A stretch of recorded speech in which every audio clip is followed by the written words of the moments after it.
Hello there YouTubers, this is John and I'd just like to present my newest project and it's due to the recent release of the Batman vs Superman movie. These came out and were produced by Jakks and they are the big figs. They stand approximately 20 inches. In centimeters they're around 50 centimeters each. Now they're the smaller versions compared to some of Jakks Pacific's bigger versions of. There's I think two, which is Superman and Batman, which I have also repainted and customized as well. They're the details. As this turnstile makes its way around, you can see Superman, how his face has been repainted. I'll just zoom in very quickly. And also you can see also how the whole bodysuit has been repainted, also recolored, and I've changed the cape on the Superman too. Its original cape was a bit of a raggy type of a red vinyl material, which wasn't so nice. I've actually changed it to velvet. Same case with the Batman, the Ben Affleck Batman. I've actually reapplied and repainted the head sculpt with a bit of facial hair. Bodysuit's been changed, repainted that. I've kept the utility belt and also the gauntlets the same because they seem perfect, and also along with the boots.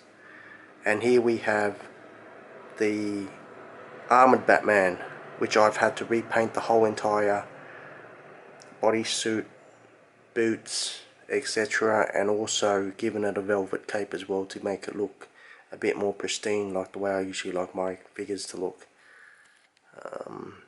And then here comes the biggest bomb, where I've actually had to do heaps of work with customizing accessories. There you have actually the sword, which I've actually had to sand down, build all the components. I've also built and made the shield, tried to simulate the shield as much as I could to the actual movie version. This is all basically one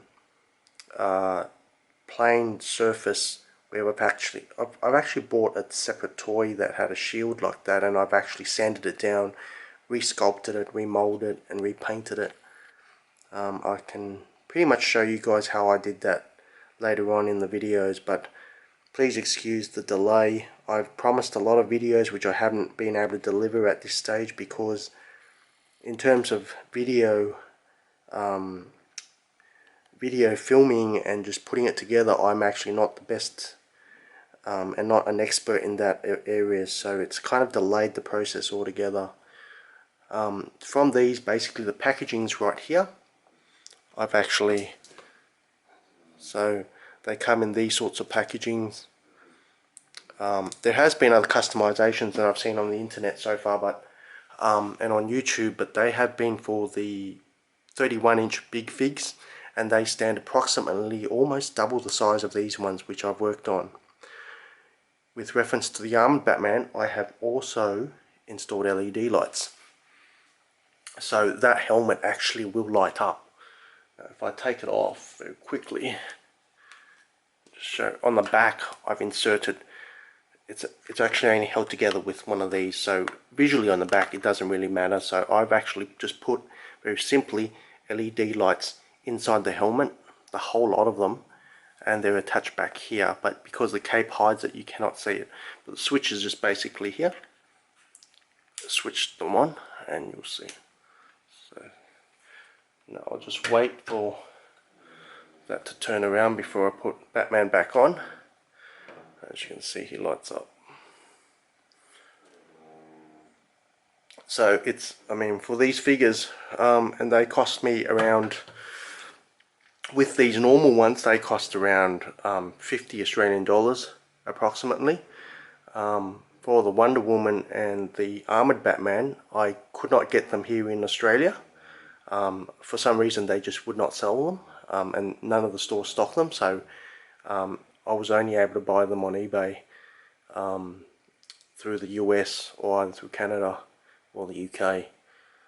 So once I've got the set and I've just basically revamped and made them look more realistic, I aim to do a few more.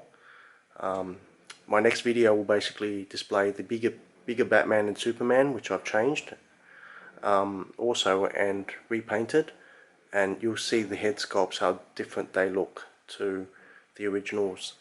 If anyone owns one of these, they will be able to tell that the initial Batman vs Superman figures were very plain and they look very dull and dead. But with a little bit of work and a little bit of effort and time, it really makes a huge difference, and they make really great display pieces. Just look at that. The only problem with that one is that because I rushed it a little bit, the paint job hasn't been primed properly and it's very delicate, so the slightest drop of this figure could scratch the paint job. With these sorts of plastics, usually you need to actually prepare it a fair bit, need to sand it down, and that takes a long time. Yeah, so coming around, just moving off that subject, that's a Wonder Woman, that's a face sculpt there. It was already in pretty good condition. It resembled a lot of the Wonder Woman in the movie. All I basically had to do was do a repaint, and I predominantly stripped down most of the initial paint and then reapplied everything myself. I used acrylic paints, and for darker surfaces and certain other areas I used black enamel for the detailing. The face jobs and the paint jobs on the face actually take me a long time because it's a lot of trial and error, and yeah, I basically start off with a plain canvas when I strip off all that paint in the face, and then I slowly reapply and yeah, basically repaint the entire face. The Batman, obviously having less of a surface area, took me half the time, and obviously whilst that was the case, the entire body sculpt and the repaint of that took a bit of time, so that kind of compensates for the time scale work that I put on the other two.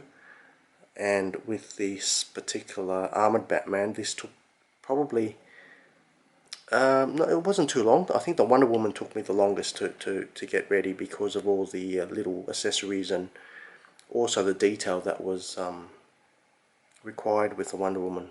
There are a lot more pieces when you break down the Wonder Woman to actually reassemble. And you can see there the blade. The blade, I've literally gotten wooden pieces, scrap wooden pieces that I found, and some leather bits that I found from some leftovers, and I put that together with the handle, and also just the blade is basically just a standard letter opener which I've taken the blade from, and just obviously I can't mold any metals myself, so I've just did my best to actually assimilate that. Now with the shield, took a lot of painting, a lot of sanding. Yeah, all those little tiny letters that you see on the side of the shield have been hand painted on. Head sculpt of Henry Cavill. Yeah, it makes a huge difference. And just by putting velvet, a lot of people put vinyl and or either PU leather. I kind of thought velvet looks a lot better, so I ended up using that when I was comparing the two. And also I find a lot of the fake leather that people use tend to over time get damaged, they crack, so that was the other reason why I actually opted to use velvet. Velvet looks a lot more showroom worthy. Yeah, so hopefully you've enjoyed the changes.